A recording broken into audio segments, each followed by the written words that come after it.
उत्तराखंड में कमजोर पड़ा कोरोना। 24 घंटे में मिले 171 नए संक्रमित, 8 की मौत, 221 मरीज हुए थी। रोमांच का सफर, 52 दिन बाद फिर पर्यटकों से गुलजार हुई टिहरी झील, जमकर उठाया बोटिंग का लुत्फ।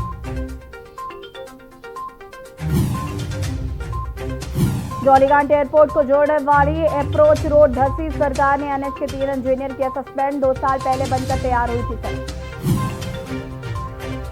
देवभूमि और चेमाली क्षेत्र बर्फ से सराबोर, माना पास में जमी 1 फीट बर्फ, सड़क बनाने का काम शुरू। आप देख रहे हैं के न्यूज, खबरों का सारथी।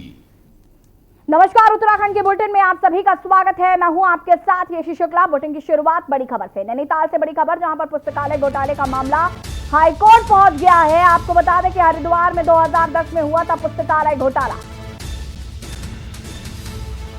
घोटाले में शामिल कई नामी लोगों की बढ़ सकती है मुसीबतें। आपको बता दें कि विधायक मदन कौशिक, डीएम का नाम भी शामिल है।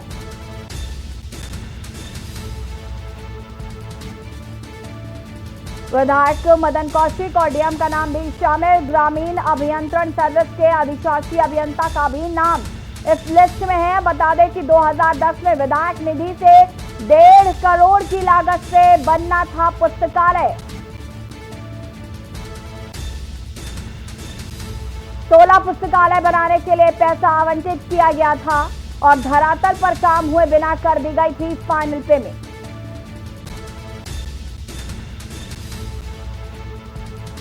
नैनीताल से आपको एक खबर बता रहे हैं, जहां पर पुस्तकालय घोटाले का मामला हाईकोर्ट पहुंचा।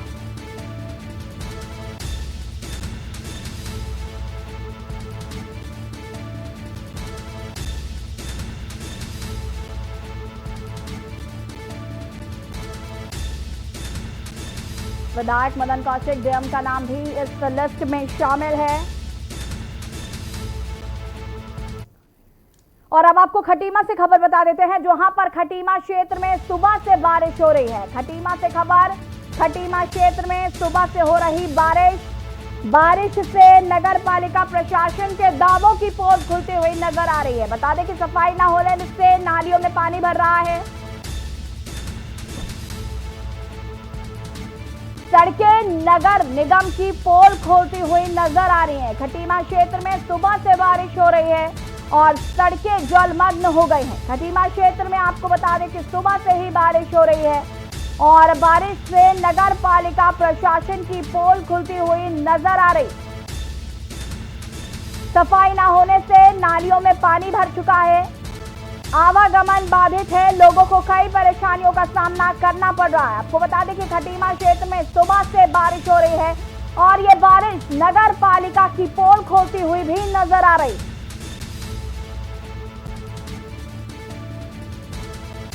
बारिश से नगर पालिका प्रशासन की पोल खुली। आपको बता दें कि सड़कें जलमग्न हो गई हैं। सफाई न होने से नालियों में पानी भर गया है, आवागमन बाधित है, लोगों को तमाम परेशानियों का सामना करना पड़ रहा है।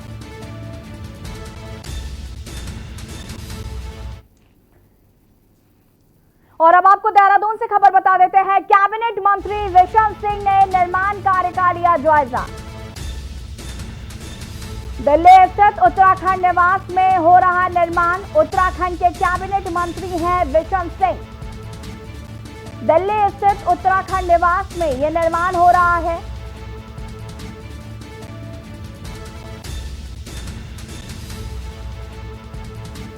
बड़ी खबर आपको हम देहरादून से बता रहे, जहां पर कैबिनेट मंत्री विशन सिंह ने निर्माण कार्य का लिया जायजा।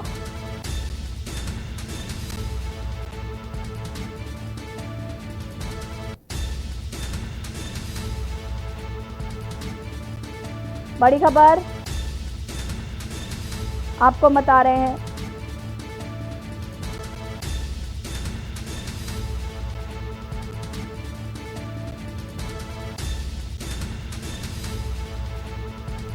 दिल्ली स्थित उत्तराखंड निवास में हो रहा है निर्माण। उत्तराखंड के कैबिनेट मंत्री हैं विशन सिंह। दिल्ली स्थित उत्तराखंड निवास में यह निर्माण हो रहा।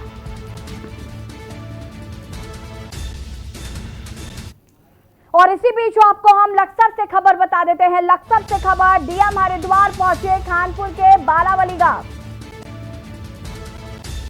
गांव में शिविर लगाकर सुनी जन समस्याएं। आपको बता दें कि कोरोना के चलते कॉन्ट्रैक्ट लेंस होंगे शिविर। प्रशासन ने पहले से ही इकट्ठा कर लिए हैं प्रार्थना पत्र और जन समस्याएं शिविर लगाकर सुनी जा रही हैं। ग्रामीणों की समस्याओं को प्रार्थना पत्र जो है वो पहले ही इकट्ठे कर लिए गए थे और अब एक शिविर लगाकर उनकी समस्याओं को सुना जा रहा है। जन समस्याओं के भी 244 प्रार्थना पत्र प्राप्त हुए हैं और सुनवाई करने के बाद डीएम देंगे जरूरी दिशा निर्देश। गंगा नदी के तटबंध का भी निरीक्षण करेंगे। लक्सर से खबर, डीएम हरिद्वार पहुंचे खानपुर के बालावली गांव में शिविर लगाकर लोगों की जन समस्याएं सुनी। कोरोना के चलते कॉन्ट्रैक्ट लेस होगा शिविर। बता दें आपको कि प्रशासन ने पहले से ही प्रार्थना पत्रों को इकट्ठा कर लिया था। करीब 244 प्रार्थना पत्र इकट्ठा किए गए हैं। ग्रामीणों की समस्याओं के प्रार्थना पत्र इकट्ठे किए गए।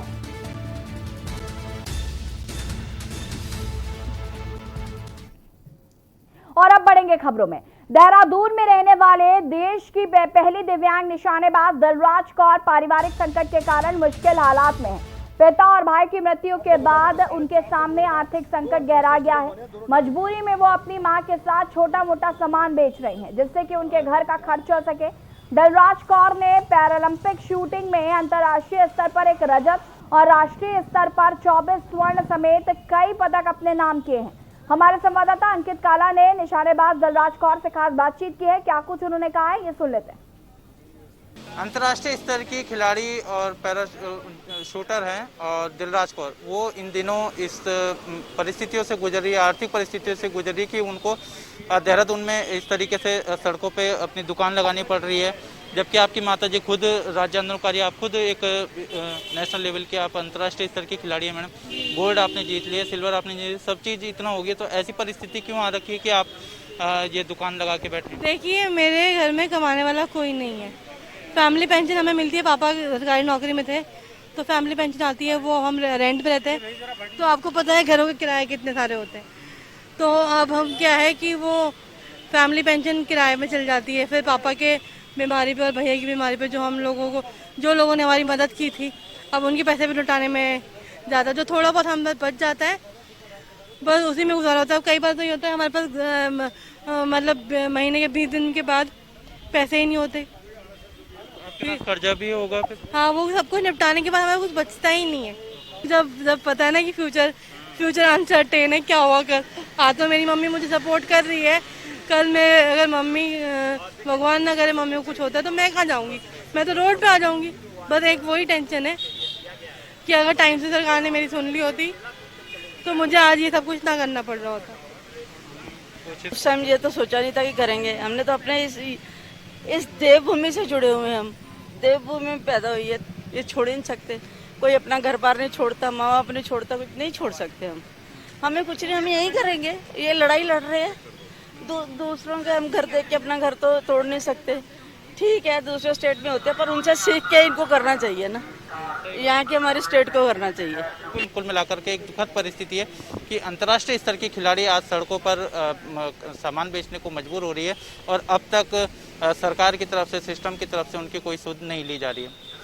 अपने पंत के साथ मैं अंकित काला, के न्यूज़ देहरादून। और अब खबर रामनगर से है, जहां पर कार्बेट टाइगर रिजर्व में पर्यटकों को सफारी करवाकर जीवन यापन करने वाले जिप्सी चालकों ने कार्बेट प्रशासन से की जगहों को खोलने की मांग। बता दें कि कोरोना के बढ़ते मामलों की वजह से लगे कर्फ्यू के कारण कॉर्बेट पार्क में पर्यटक गतिविधियां 1 मई से पर्यटकों के लिए बंद कर दी गई थी। 15 नवंबर के बाद मानसून सत्र शुरू होने के कारण भी कॉर्बेट पार्क 15 नवंबर तक के लिए बंद कर दिया गया है। वहीं कॉर्बेट पार्क के कुछ गेट साल भर के लिए खुलते हैं, जो ज्यादा बरसात पर ही पर्यटकों के लिए बंद किए जाते हैं, जिसमें डेला गेट, झरना गेट आदि शामिल है। कोविड कर्फ्यू के वो गेट भी अभी अग्रिम आदेशों तक बंद है। वहीं कॉर्बेट में जिप्सी चलाकर जीवन यापन करने वाले सैकड़ों जिप्सी चालकों ने कॉर्बेट प्रशासन से कॉर्बेट के कुछ गेटों को खोलने की गुहार लगाई है।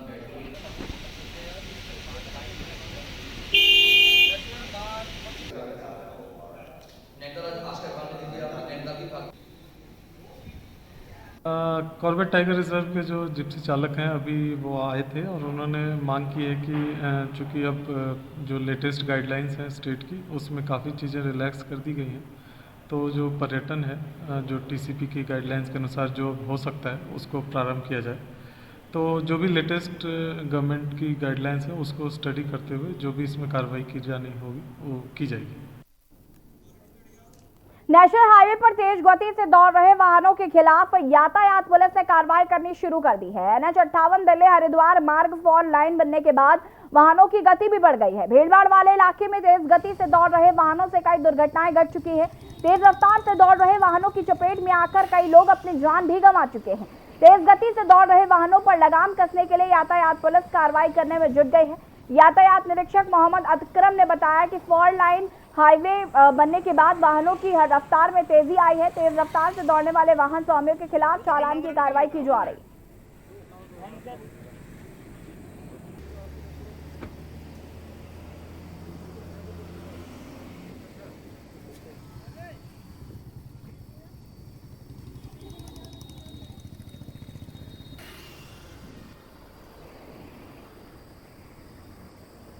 हमारा जो इंटरसेप्टर हमें वाहन प्राप्त हुआ है और जो भी हमारे हाईवे बने हुए हैं, इन हाईवे पर जो भी हमारे एक्सीडेंटल प्रोन एरिया हैं और सबसे ज़्यादा एक्सीडेंट जहाँ पर होते हैं उसके दृष्टिगत एक्सीडेंट कम हो, इसलिए ओवर स्पीडिंग के चालान ये ट्रैफिक रुड़की द्वारा काटे जा रहे हैं। कोरोना दौर में गरीब और असहाय लोगों तक हर संभव मदद पहुंचाने के लिए पौड़ी पुलिस द्वारा चलाए गए मिशन कम्युनिटी बास्केट पहल से प्रेरित होकर लैंसडाउन के छात्र संगठन में भी गांव-गांव तक कोरोना के दौर में जरूरी राहत सामग्री को पहुंचाकर गरीब के लिए मददगार बने हैं। वहीं पुलिस को भी छात्र संगठन की इस मदद से काफी राहत मिली है। छात्र पुलिस के इस अभियान से इतने प्रेरित हुए हैं कि गांव-गांव तक चले इस अभियान पर एक प्रेजेंटेशन तक तैयार कर डाली है, जिससे पुलिस को सौंपने के लिए संगठन से जुड़े युवा पौड़ी एसएसपी से मिले और एसएसपी को प्रेजेंटेशन दिखाया।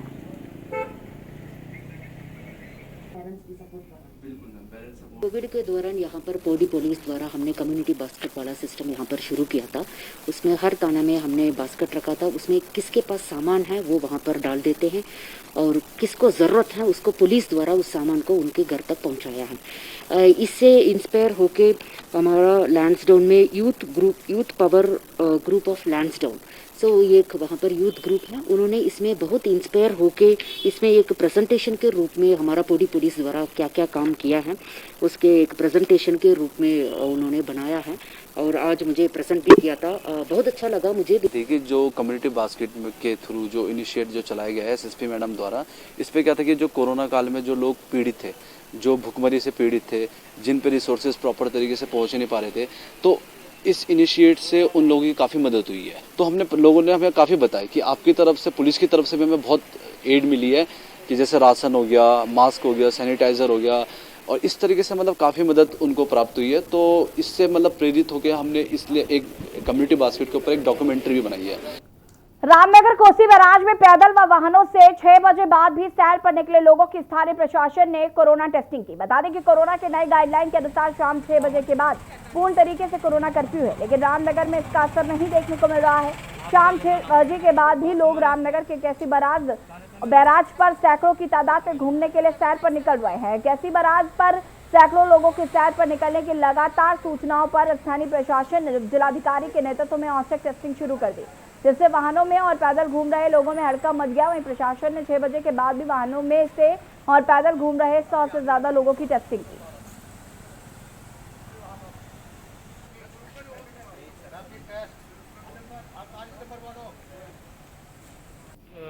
सरकार ने जो गाइडलाइंस में छूट दी है वो 5 बजे तक की ही है, लेकिन प्राय देखे जा रहा था पिछले लगभग 1 हफ्ता से हम लोग देख रहे थे कि यहाँ पे कोविड एटिकेट बिहेवियर्स का बिल्कुल फॉलो नहीं कर रहे हैं। नियमों का अनदेखी कर रहे हैं लोग, घूमने निकल आ रहे हैं, मास्क नहीं लगाते हैं प्रॉपर से, बच्चों को भी लेके निकल रहे हैं अननेसेसरी, जबकि दिशा निर्देश यही हैं कि बहुत ही आवश्यक ज़रूरत है तभी घर से बाहर निकलें। अभी कोविड ख़त्म नहीं हुआ है, अभी कंट्रोल में आया है, बड़ी मुश्किल से कंट्रोल में आया है। इसलिए हम लोगों ने, शासन ने और प्रशासन ने बैठ के हम लोगों ने सबसे ने यही विचार विमर्श किया कि अब हम लोग यहाँ पर टेस्ट करेंगे, क्योंकि हम लोग जब टीम भेजते हैं मोहल्लों में या गाँवों में, वहाँ पे लोग टेस्ट कर नहीं कराते हैं। हमारी टीम 3-3 घंटे बैठकर आ जाती है। सीमांत जनपद उत्तरकाशी में होमगार्ड जवान के हत्यारों को फांसी की मांग को लेकर ग्रामीणों ने जिला पंचायत सदस्य चंदन सिंह पवार के नेतृत्व में डीएम मयूर दीक्षित और एसपी मणिकांत से मिश्रा से मुलाकात की, जहां पर सिरोर गांव की महिलाएं बड़ी संख्या में जिला पंचायत सदस्य चंदन और पूर्व क्षेत्र पंचायत सदस्य चंद्रा नेगी के साथ डीएम कार्यालय पहुंची। वहीं सभी ने होमगार्ड जवान विनय के कातिलों पर ठोस कार्रवाई की मांग की है। इस मौके पर डीएम मयूर दीक्षित ने भी ग्रामीणों को समझाते हुए कहा कि सभी न्याय पर पूरा भरोसा रखें।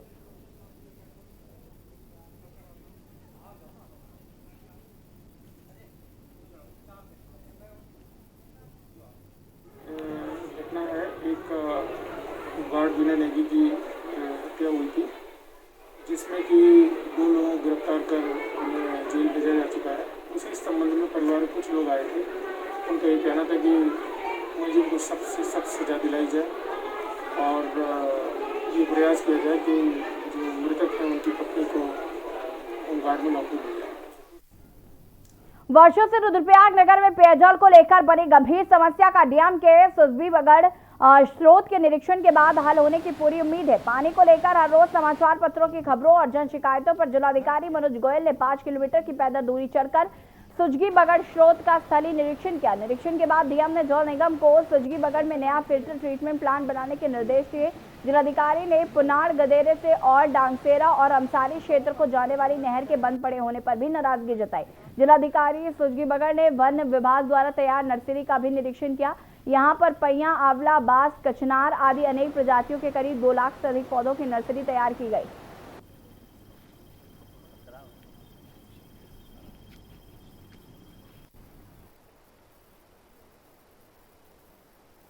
पाइपलाइन जो है मैंने कहीं दोस्त नहीं देखी है। उसके अंदर जो स्थिति है वो ये है कि जो गदेरा है उसका कैचमेंट एरिया बहुत बड़ा है और जब पहली बारिश होती है तो आसपास का जितना भी या तो वनाग्नि की स्थिति हो या पूरे वर्ष भर का जो उसमें मलबा हो उसकी स्थिति उत्पन्न हो जाती है। तो पहली बारिश में पानी गंदा आता है, इसलिए उसको रोकना पड़ता है, जो मैं कल निरीक्षण करके आया हूँ। आपके साथी बद्री नौटियाल जी भी हमारे साथ थे।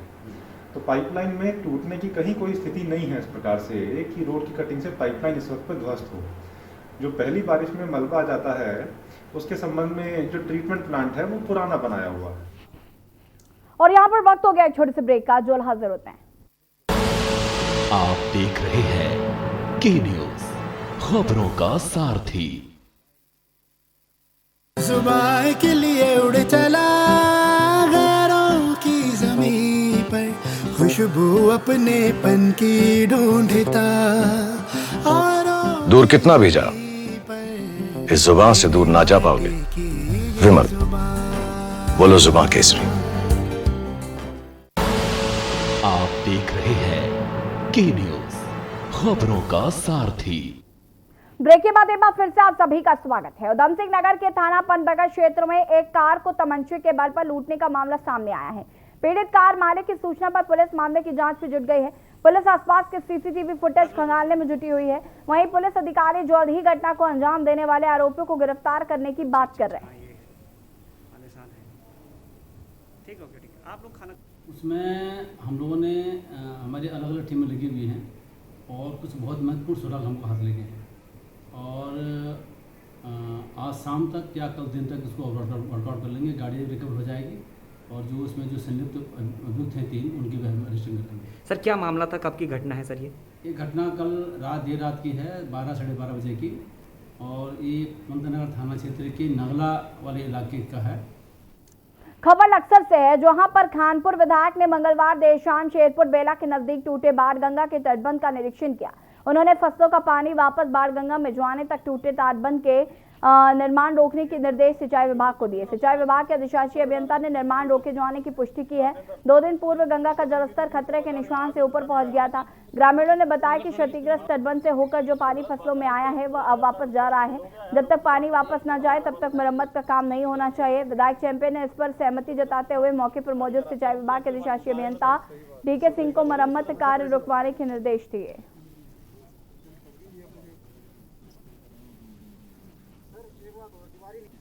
विधानसभा क्षेत्र मेरे परिवार की तरह से है। कुछ भी यहाँ पर होता है तो हम अपने परिवार की तरह से उसको लेते हैं। 18 साल पहले मैं जानता हूँ मैंने कैसे बांध बनवाया है। जब मैं 19.5 साल पहले विधायक बना हूँ, आदरणीय एनडी तिवारी जी मुख्यमंत्री हुआ करते थे। हमने यहाँ पर सर्वे की टीम्स बुलाई, डायरेक्टरेट के आदमी आए, पंतरगा यूनिवर्सिटी से आदमी आए, दिल्ली से आदमी यहाँ पे आए, तब जाकर के यहाँ की लैंड का सर्वे हुआ, यहाँ की सॉइल टेस्टिंग हुई और यहाँ पे एम्बैंकमेंट मैंने सबसे पहले बाणगंगा का बनवाया। उसके बाद गंगा नदी का बना है, सोलानी नदी का बना है। अभी तो जो बंदा हमारा टूट गया वो अप्रत्याशित था। इस जगह पे अचानक पानी का बहुत ज़्यादा इकट्ठा होना, और चूँकि हमारा जो बंधा था बाणगंगा की नदी से सुरक्षा के लिए था, इसमें गंगा का भी पानी आया और यहाँ से लगभग 500 मीटर डाउन स्ट्रीम में जो एक अस्थायी व्यवस्था बनाई गई थी सड़क की, उसकी वजह से पानी यहाँ पे रुका और ये हमारा जो है बंधा टूटा। अभी हम लोगों ने इसको रोकने की व्यवस्था कर ली है। फिलहाल इसका जो पानी खेतों में से निकल के नदी की तरफ जा रहा है। और उत्तराखंड की खबरों के बीच सीधे आपको उत्तर प्रदेश के लखनऊ ले जाते हैं, जहां पर मुख्यमंत्री योगी आदित्यनाथ एमएसएमई के तहत लाभार्थियों को लोन वितरित कर रहे हैं वर्चुअली। ये सीधी तस्वीरें हम आपको लखनऊ से दिखा रहे हैं। बैंक के लिए यह CFC आगरा के लिए स्वीकृत किया है। मुझे